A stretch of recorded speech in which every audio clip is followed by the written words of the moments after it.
Սիրելի հայրենակիցներ, քանի որ որոշել եմ այսուհետ պարբերաբար անդրադառնալ ՔՊԱ-ականների կողմից դաշնակցության հասցեին տարածվող ստին, կեղծիքին և մանիպուլյացիաներին, այս անգամ անդրադառնամ հերթական թեմաներից մեկին, որ վերջին շրջանում ՔՊ պատգամավորները և նրանց քարոզիչները անընդհատ տարածում են։ Անընդհատ հայտարարում են, որ դաշնակցությունը վերջին շրջանում չի մասնակցել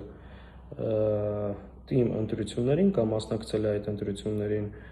այլ ուժերի թիկունքում թաքնվելով, այլ անունով, քանի որ վստահություն չունի։ Սա հերթական ՔՊԱ-ական կեղծ մանիպուլյացիան է և սուտ թեզ է։ Ուրեմն վերջին 3 տարվա ընթացքում դաշնակցությունը շուրջ 22 խոշորացված համայնքում մասնակցել է ընտրություններին և գրանցվել զգալի արդյունքներ՝ Արմավիր, Արթիկ, Սպիտակ, Աշտարակ, Արտաշատ, Աբովյան, Հրազդան, Պռոշյան, Սևան և այլ համայնքներում դաշնակցությունը մասնակցել է իր անունով, առանձնաբար և իր ցուցակով։ Այո, եղել են համայնքներ, որտեղ մասնակցել ենք նաև դաշինքով՝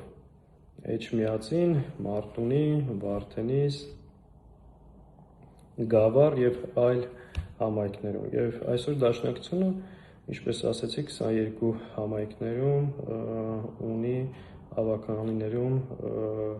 ներկայացում։ Հետևաբար ժողովրդի մեջ մտնելու, անուն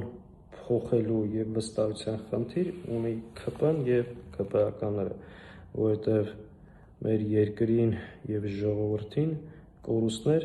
դժբախտություն և ողբերգություն բերել են նրանք, իսկ մենք բաց ճակատով ժողովրդի մեջ մտնելու, աշխատելու, այլընտրանք ներկայացնելու և ձեր վերարտադրությունը կանխելու համար ամեն ինչ անելու ենք։ Առայժմ այսքանը։